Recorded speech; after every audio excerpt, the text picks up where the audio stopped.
caught in the streams of life, like the pain and the sorrow. Ja, na 'n paar weke, seker so 2 of 3 weke, is ons nou weer terug by mekaar. En ons sit vanmôre net soms so met mekaar om die tafel en praat. Sit te gesels met mekaar. En ek is die afgelope 2 weke, 3 weke deur 'n baie moeilike tyd, geweldige moeilike tyd. Ek het dit self nie verstaan nie. Ek sê julle eendag miskien inbring, maar ek is definitief besig om iets te leer. Ek is definitief besig om uit dit uit wat ek ervaar. Maar wat het ek net hier gesien vanoggend weer uit dit uit wat ons gesels het? Weet jy nou waar is 'n groot probleem? Ons is te besig. Ons is te besig. Gaan sit terug en dan kyk jy. En dan kom ons as kinders van die Here en dan sê ons, weet julle wat, ek het 'n bietjie tyd met die Here spandeer. Maar dat jy al gaan kyk hoe lyk daai tyd wat jy met die Here spandeer. Dis ergens 10 of 15 minute of 'n halfuur wat jy indruk in 'n baie besige program. En dan het jy ook 'n program hoe jy dit doen. Ek moet nou soveel lees en ek moet nou 'n hoofstuk lees en ek moet nou dit lees en nou het ek klaar, nou voel ek baie goed oor myself, maar nou het ek dit nagekom.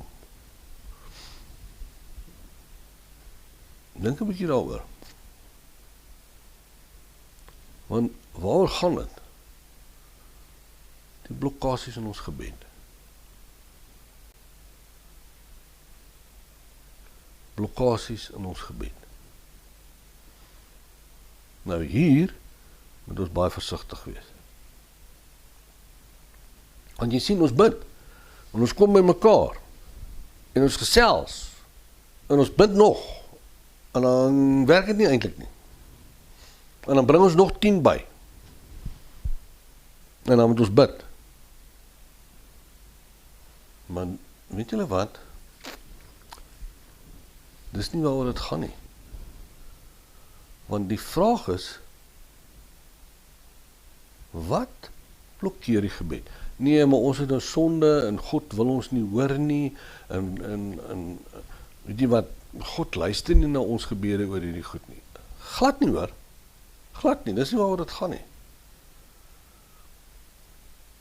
Daar's te veel goed in ons lewens. En hierdie te veel goed in ons lewens bring die blokkade. Ek wil vir julle hierdie storie vertel. Dis nou seker so 3 jaar terug. Maar op 'n stadium het ek begin, ek kan nie onthou hoe dit gekom nie, maar ek onthou vaagweg het ek net begin agterkom, weet jy wat, my oë is nie so lekker nie, ek moet 'n bietjie gaan laat toets, en laat alle bronkery. Kom toe by die ou wat die toetse doen, en hy werk toe deur my toets, en hy doen toe die toets, en hy sê, nee, daar's 'n ander probleem, want dis nie 'n probleem met die oor nie, maar ek moet laat kyk daarna. Ek laat toe kyk daarna, en ek vind toe uit, maar ek het 'n katarak. Ag, en ek loop daar uit, ewe parmantig en ewe arrogant, en ek sê vir myself, weet jy wat, ek gaan die Here vertrou, ek gaan die Here hieroor vertrou, ek gaan staan op die woord sê ek is genees, en deur sy wonde is ek genees, en ek staan op daardie woord, en ek gaan genees word, en 'n jaar later, toe kan ek nie meer uit die linker oog uit sien nie, sien. Is Jesus met my? Nu weet jy wat, Jesus is daar, maar ek doen dit op my eie. Dit verstaan ons nie. Nou bid ek, nie dink ek bid nie, ek bid. En ek bid, niks gebeur nie, wat gebeur nie, ander oog begin gaan. En ek staan op die woord, 3,5 jaar lang. Toe ek naand nie meer die robot kan sien nie, toe weet ek nou het ek 'n probleem. Maar ek vir 3,5 jaar gaan staan. En toe ek op die plek is waar ek nie meer kon nie, toe gaan sit ek. En ek sê, Here, wat sê u oor hierdie saak? Hy sê vir my met jou oë oor te opereer. Ek sê, ek bestraf die duiwel net al. Ek gaan nie opereer nie, die Here gaan my genees, die Here gaan met my wees, die Here is by my, ek gaan dit nie doen nie. Nou hou ons vir 3 maande so aan. Ek sê, ek sal nie gaan nie, al moet ek 'n bestuurder kry, wat my rondry in die dag, maar God gaan my genees. Let op waarmee is ek besig. Ek is besig om God nou te forceer. Ek is besig om nou te af te dwing op wat hy sê. As ek gaan bid, dan voel ek die Here sê, laat jou oë opereer. En eintlik toe gaan ek na my broers toe en ek gaan sit by hulle en ek sê vir hulle, luister, hier is die situasie, ek weet nie waarom te doen nie. En die een het my so gekyk te sê, weet wat, jy moet jou oë laat opereer. Nou is ek vas. Ek laat toe my oë opereer, beide van hulle word geopereer, maar die dokter het my eintlik gewaarsku, dat weet jy wat, jy moet nou verstaan, jy gaan nou beter sien, maar jy kan nou nooit weer jou oë terugkry soos wat dit was nie, en. Toe ek deur hierdie hele fase is, en ek begin my sig terugkry, toe gaan sit ek, en ek sê, Here, u moet my wys. En hy vat my in 'n skrifgedeelte in, waar hy praat oor die oë van die hart. En ek besef net, weet jy wat? Die son was altyd om my. Die lig was altyd by my. Alles was om my soos altyd. My vrou, die robotte, die karre, alles was daar, maar ek kon hulle nie sien nie, want daar was 'n verharding in die lens. Dit kon die lig nie deurlaat nie.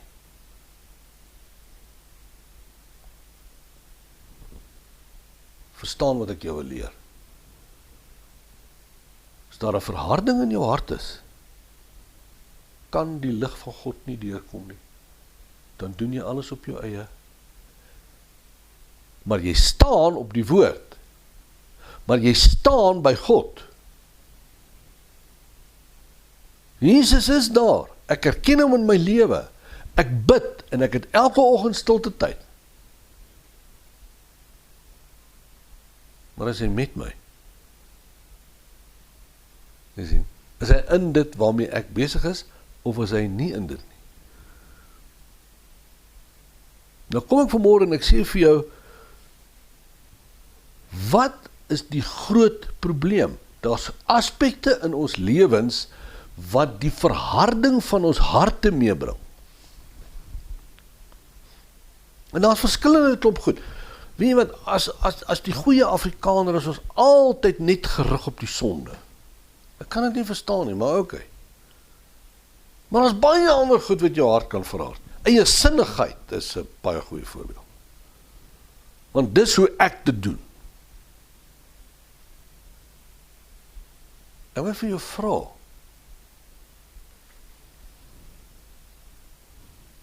Het jy al ooit gedink aan beheer? Het jy al ooit gaan sit en sê, weet jy wat? Wie is in beheer hier? Nou hoor my mooi, daar's verskillende aspekte, daar's verskillende goed in ons lewens, wat maak dat ons harte verhard is. En omdat ons harte verhard is, kan ons die bediening van die Heilige Gees nie daar ervaar nie. Onthou net een ding, wees net versigtig, nou nie 'n maagpyn kry nie. Ek praat nie van die dag of van die feit wanneer die gawe van die woord van kennis en die woord van wysheid beweeg nie. Dan gaan jy kan hoor by die Here. En iemand anders sal vir jou kom bid. Maar dis nie waaroor ek hier praat nie. Hier praat ek van verhouding. Ek praat van verhouding waar ek self by die Here verneem, alhoewel ek nie daardie gawes in my lewe het nie. Of nie in my lewe funksioneer nie. So een van die goed wat ek vanmôre op die tafel wil sit is beheer. Wie is in beheer? Want waarom? Ons is in beheer. Nou kom ek sê vir jou, hoekom sê ek so? Kyk 'n bietjie, sê jy 'n probleem het. Nou staan hier 'n probleem op. Wat is die eerste ding wat jy doen? Jy sit en jy dink aan jou probleem, en jy dink aan, dis die probleem, dis wat hier in die gang is. Wat is die tweede ding wat jy aan dink? Wat gaan ek maak? Wat gaan ek doen? Nou is jy besig om die probleem te bedink, nee. Sonder dat jy eintlik regtig weet waarmee is jy besig om dit in jouself om te draai. Maar daardie draai in jou, daardie omdraai en daardie gebed wat jy eintlik vir jouself bid, begin paadjies in jou brein bou. Mindsets. En dan kom jy met die oplossing. Dis eintlik soos 'n goeie stew wat jy besig is om te bou in die oond. Jy gooi al daai goed en jy bedink hulle en jy praat oor hulle en jy praat met die ou en jy praat met daai ou en jy is besig om te bedink. Jy is besig om jou eie pad te loop. Nou gaan bid jy. Nou raak dit interessant. Want onthou, God antwoord jou hart. Nou wanneer jy na God toe kom en jy kom kniel voor hom, wat sien jy? Hy gee jou nie antwoord nie. Waarom? Want hy gaan nie teen jou wil nie. Wat is jou wil? Dit wat jy uitgedink het.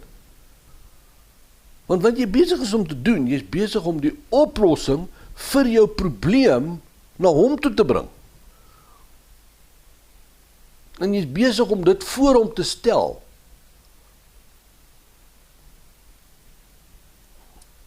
En wat het ek nou?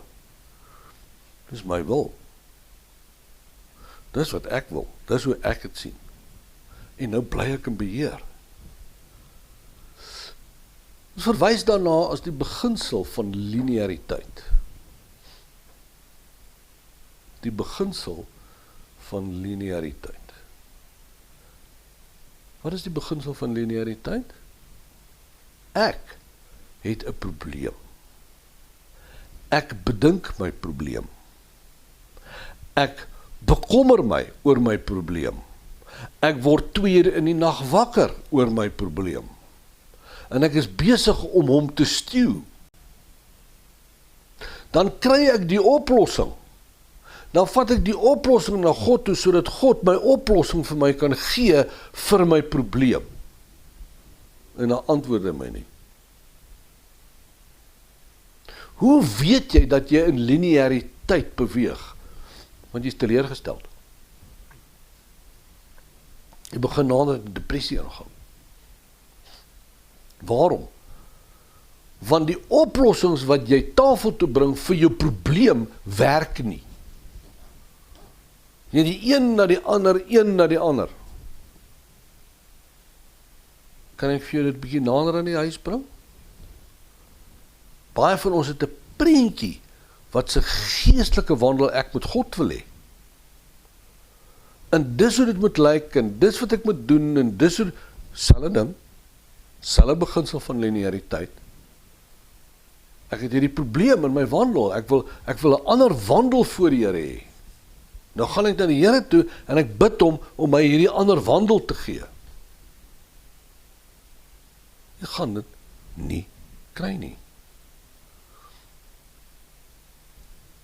Maar in hierdie hele aspek van beheer is daar 'n verskriklike belangrike ding wat julle moet raak sien. Weet julle wat?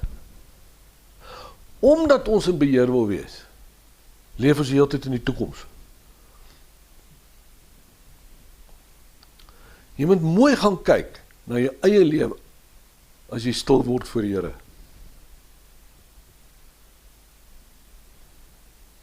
Ek is in beheer. En omdat ek in beheer is ek die hele tyd besig om die toekoms te bedink.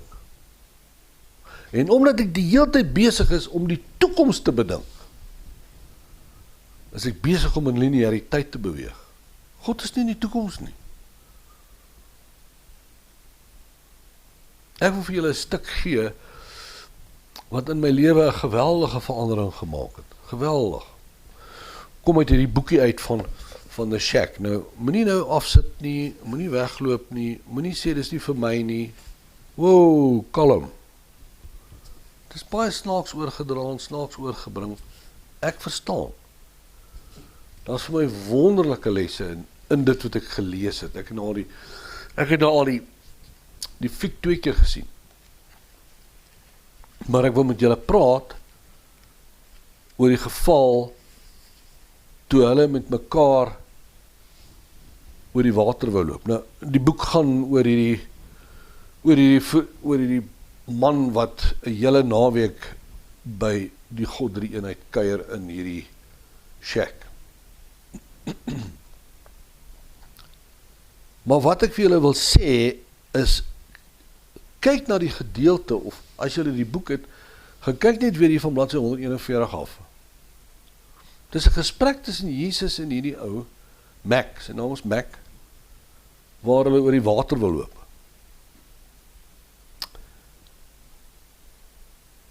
Nou vra Jesus vir hom, nou waar leef jy? Leef jy in die toekoms? Leef jy in die verlede? Waar leef jy? Nou sê hy vir hom, Jesus sê vir hom, we were designed to live in the present.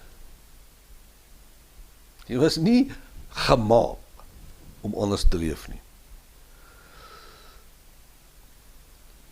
But where do you, nou vra Jesus vir hom, but where do you spend most of your time in your mind and in your imagination? In the present, in the past, or in the future? Nou antwoord hy, nou sê, so rukkie gedink en hy sê, I suppose I would have to say that I spent very little time in the present. Want ons is die hele tyd besig met die toekoms. Dit bring 'n blok in jou gebedslewe. Want jy is die hele tyd besig om te top oor die toekoms. Waarom? Want daar's vrees. Het jy al ooit mense gesien wat dink oor die toekoms en dit dan as voorspoedig sien? Ek het nog nooit 'n ou gekry wat dit sien. Nog nooit. As ons oor die toekoms dink, of die toekoms benader, dan is dit in vrees. Want alles gaan net verkeerd loop. Ons kan dit nie anders sien nie.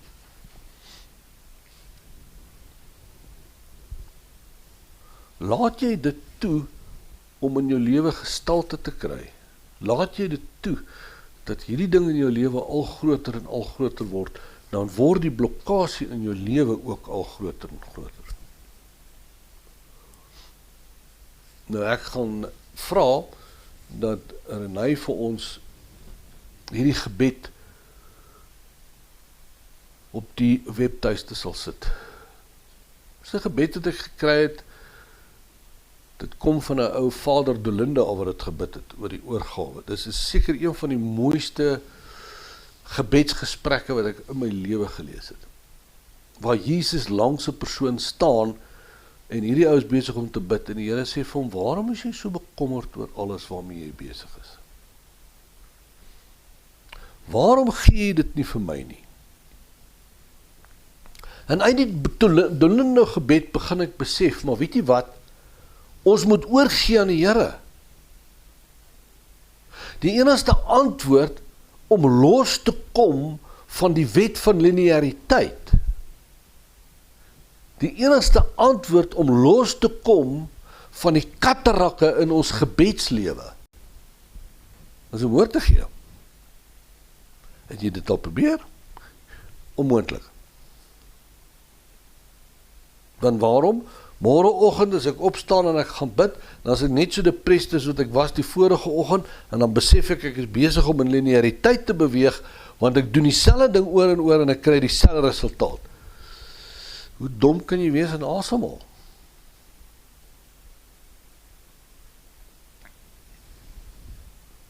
Nou neem ons 'n stap en ons begin bid. Dan bid ons gee het oor. Here, ek gee het oor, is alles oor in jou. Alles is joune, Here is in jou hande. Dan stap ek by die voordeur uit en as ek weer besig om daaroor te dink. Elke keer as ek daaroor dink, het ek dit teruggevat. Nader toe gaan ek toe bid ek toe sê, Here, waarom doen ek dit? Toe wys hy my, dit is soos 'n bal wat ek gooi. Dis soos 'n bal, ons vat die bal en ons gooi die bal. Jy weet, my kinders het sulke harde balle gehad. Sulke speelballe, dan as jy hom gooi, dan bounce hy omtrent net so vinnig terug as wat jy hom gegooi het. Dis presies wat daar gebeur. Daai gebed is 'n gebed en jy sal daarmee identifiseer, jy gooi hom en hy kom terug. Jy gooi hom en hy kom terug. Jy is die hele tyd besig om te gee en hy kom terug. Ek het die sleutel vir jou. Weet jy hoekom doen ons dit? Weet jy hoekom kan ons nie ontslaa raak van hierdie blokkasie in ons gebedslewe nie? Weet jy waarom kan ons nie ontslaa raak van ons katterakke nie? Want ons kan nie oorgee nie. Want ons is in beheer. Ons kan nie dit afgee nie. Want ons is in beheer. Nou kom ek na jou toe en ek sê vir jou, jy sal die beheer moet afgee, want jy gaan net aanhou daarmee. En dan sê jy vir my, maar Krause, ek kan dit nie regkry. Sê ek, jy is op 'n goeie terrein. Waar lê die probleem? Weet julle wat, ek wil 'n klomp mense baie gou geweldig ontstel. Dit lê by jou redding. Dit lê by jou redding. Het jy al ooit gaan sit en jouself die vraag afgevra? Waarom het ek Jesus aangeneem? Nou ooit die moeite gaan doen om stil te word en eenkant net te gaan sit. Vat nou al die boeke weg en vat die Bybel weg en gaan sit daar. Vat jou horlosie. Gaan gooi hom in die kamer. Maar die ander ding wat jy natuurlik in die toilet moet gooi, maar eintlik sal jy nie, en dis jou selfoon.